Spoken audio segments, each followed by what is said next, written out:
আসসালামু আলাইকুম। আপনাদের সবাইকে স্বাগতম জানাচ্ছি ট্রাভেল উইথ ক্যাবজেক চ্যানেলের আরও একটি নতুন ভিডিওতে। আজকে আপনাদের সাথে শেয়ার করব সিলেটের জাফলংয়ে ডে ট্যুরের অভিজ্ঞতা। চলুন তাহলে শুরু করা যাক। আজ আমার যাত্রা রাত 10টার উপবন এক্সপ্রেসে চড়ে। উপবন বনবনানীর মধ্য দিয়ে রাতের নিস্তব্ধতায় ঝিকঝিক ঝিকঝিক শব্দ তুলে আমাদের নিয়ে চলেছে সিলেটের গন্তব্যে। ভোর 5টা নাগাদ আমরা পৌঁছে গেলাম সিলেট রেলওয়ে স্টেশনে। রেল স্টেশনের কাছের একটি মসজিদ থেকে ফজরের নামাজ ও প্রাতরাশ সেরে নিয়ে ভোরের আলো ফোটার সাথে সাথেই আমি বের হয়ে পড়লাম। আমার উদ্দেশ্য রিকশায় করে আম্বরখানা বা সোভানীঘাটে চলে যাওয়া এবং জাফলংগামী প্রথম ট্যুরিস্ট বাসে চেপে বসা। তবে রিকশাওয়ালা চাচার সাথে কথা বলে জানতে পারলাম ট্যুরিস্ট বাসগুলোর প্রথম ট্রিপ 7:30 থেকে 8টায় ছেড়ে যায়। তো তখন মাত্র 6টা সোয়া 6টা বাজে, তাই এতক্ষণ অপেক্ষা করা আমার জন্য বেশ কষ্টসাধ্য হয়ে যেত। আর কদমতলী বাস স্ট্যান্ডে আমি একটি লোকাল বাস দাঁড়িয়ে থাকতে দেখেছিলাম। সোভানীঘাট থেকে আমি ওই লোকাল বাসে উঠে পড়ি। সিটের অবস্থা খুব একটা ভালো না হলেও যাত্রী নেওয়ার জন্য খুব বেশি সময় অপেক্ষা না করায় বিরক্ত লাগেনি। তবে আমার পরামর্শ, যারা অল্প খরচে এবং অল্প সময়ে জাফলং বা কোম্পানিগঞ্জ যেতে চান তাদের জন্য ট্যুরিস্ট বাসগুলো খুবই ভালো মাধ্যম হতে পারে। সাধারণত আধা ঘন্টা পরপরই এক একটি বাস ছেড়ে যায় এবং তাদের সার্ভিসও যথেষ্ট ভালো। ভোরের আলোয় সিলেটের স্নিগ্ধ রূপ আর দূরের মেঘালয়ের পাহাড়গুলোর হাতছানি দেখতে দেখতে ঘণ্টাখানেকের মধ্যে পৌঁছে গেলাম শ্রীপুর চা বাগানের সামনে। ঘড়িতে সময় তখন 7:37। আমি একাই নেমে পড়লাম শ্রীপুর চা বাগানের সৌন্দর্য অন্বেষণে। উল্লেখ্য যে এটিই আমার প্রথম একলা চলা ভ্রমণ অভিজ্ঞতা। এর আগে আমার সিলেট ভ্রমণের অভিজ্ঞতা থাকলেও প্রথম একটু ভয় লাগছিল। সময়ের সাথে সাথে আর প্রকৃতিতে মিশে গিয়ে সেই ভয় কেটে গিয়েছিল কিছুক্ষণেই। সকালের হালকা রোদ, কিচিরমিচির করে ডাকতে থাকা পাখিদের দল আর অল্প দূরত্ব থেকে উঁকি দিয়ে থাকা মেঘালয়ের পাহাড়গুলোর সাথে বেশ কিছুক্ষণ উপভোগ করলাম দুটি পাতা একটি কুঁড়ির এই বাগানের অপূর্ব সৌন্দর্য। এর আগেও বেশ কয়েকবার আমি শ্রীপুর চা বাগানে এসেছি এবং বেশ কিছু সুন্দর স্মৃতি সাথে নিয়ে ফিরেছি। তবে এবারের অভিজ্ঞতাটা একেবারেই ভিন্ন। শ্রীপুর চা বাগানের সৌন্দর্য দেখতে দেখতে সিলেট ভ্রমণের কিছু অভিজ্ঞতা ও পরামর্শ আপনাদেরকে জানিয়ে রাখি। কিছুদিন আগেও সিলেট ভ্রমণ সাধারণ ভ্রমণ পিপাসুদের জন্য বেশ ব্যয় সাপেক্ষ ছিল।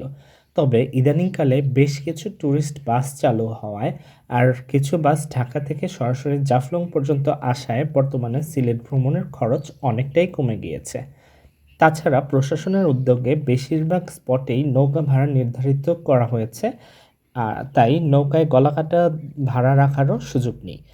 তাছাড়া ট্যুরিস্ট পুলিশও এখন বেশ তৎপর এবং যে কোনো প্রয়োজনে তাদের সাহায্য নিতে পারবেন। রূপসী সিলেট আপনাকে 12 মাসই মুগ্ধ করবে। বর্ষায় পাহাড় আর চা বাগানের সবুজ স্নিগ্ধতার সাথে প্রচুর স্বচ্ছ পানি পাবেন প্রত্যেকটি স্পটেই। তবে বর্ষায় বাধা হয়ে দাঁড়াতে পারে অতিবৃষ্টি, পাহাড়ি ঢল। আর শীতে সবুজ কিছুটা মলিন হলেও মুগ্ধ করবে লালাখালের রঙিন জল। সাথে জাফলং আর সাদা পাথরের স্বচ্ছ পানিতেও করতে পারবেন উপভোগ। আর রাতারগুলের সৌন্দর্য 2 ঋতুতে 2 রকম। তাই যখন ইচ্ছে সিলেটের উদ্দেশ্যে ব্যাগ গোছাতে পারেন, হতাশ হবেন না আশা করছি। বেশ কিছুক্ষণ শ্রীপুর চা বাগানের অপূর্ব রূপ অবলোকন করে সিএনজিতে রওনা হয়ে গেলাম জাফলংয়ের মূল স্পটের উদ্দেশ্যে। আমার এই ভ্রমণটি ছিল 30শে আগস্ট, অর্থাৎ বর্ষার শেষ অংশে। তাই মেঘালয়ের পাহাড়গুলোর কুল বেয়ে নেমে আসা অনেকগুলো ঝর্ণা দূর থেকে হাতছানি দিচ্ছিল। বেলা 9টায় পৌঁছে গেলাম জাফলংয়ের মূল স্পটে। নাস্তা সেরে নিয়ে চললাম জিরো পয়েন্টের উদ্দেশ্যে। ছুটির দিন না হওয়ায় লোকজন অনেক কম ছিল। আমি বেশ কিছুক্ষণ অপেক্ষা করে আমার মতো আরও একজনকে পেলাম এবং 2 জন নৌকা ঠিক করলাম 500 টাকায়। যদিও এখন নৌকা ভাড়া নির্ধারিত 800 টাকা, আর সর্বোচ্চ 8 থেকে 10 জন নৌকা ভেদে এক নৌকায় ভ্রমণ করতে পারবেন। আমরা লোক কম হওয়ায় মাঝি 500 টাকায় রাজি হয়ে গেছেন। জিরো পয়েন্টের স্বচ্ছ জলরাশিতে কিছুক্ষণ কাটিয়ে নৌকাযোগে চললাম মায়াবী ঝর্ণার মায়ার খোঁজে।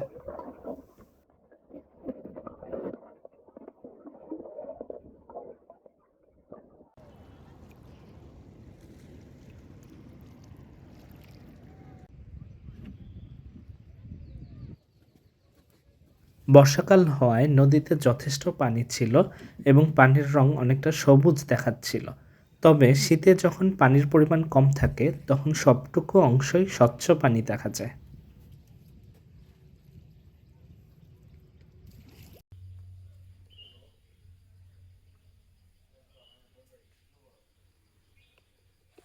ঝর্ণার অংশটি ভারত ভূখণ্ডে পড়লেও বাংলাদেশিদের ঝর্ণা পর্যন্ত যাওয়ার অনুমতি আছে, তবে অনেকেই পাহাড় বেয়ে উপরে উঠে পড়ে, যা খুবই বিপজ্জনক এবং বেআইনিও বটে।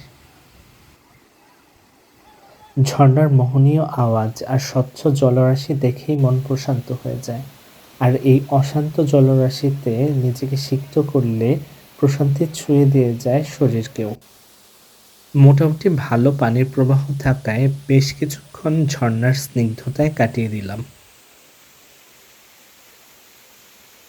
ঝর্ণার প্রকৃত রূপ উপভোগ করতে হলে অবশ্যই বিগত কয়েকদিনের বৃষ্টির খবর জেনে আসবেন, আর চেষ্টা করবেন সকাল সকাল ঝর্ণায় চলে আসার জন্য, কেননা বেলা বাড়ার সাথে সাথে ঝর্ণায় পর্যটকের সংখ্যা অনেক বেড়ে যায়। মায়াবী ঝর্ণার মায়া কাটিয়ে এবার ফেরার পালা। আপনার চাইলে খাসিয়াপল্লী এবং ভেতরের চা বাগান থেকেও বেরিয়ে আসতে পারেন, তবে বিকেল 3:30টার পারাবত এক্সপ্রেসে করে ফেরার পরিকল্পনা থাকায় আমি আর সেদিকে যাচ্ছি না।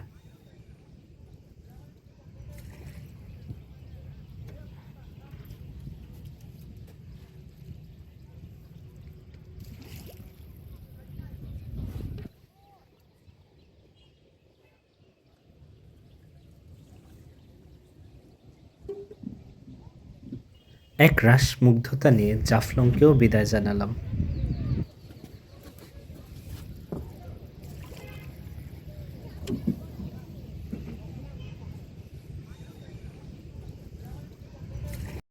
ফেরার পথে বাস থেকে মেঘালয়ের এই সুন্দরীর দেখা মিলল।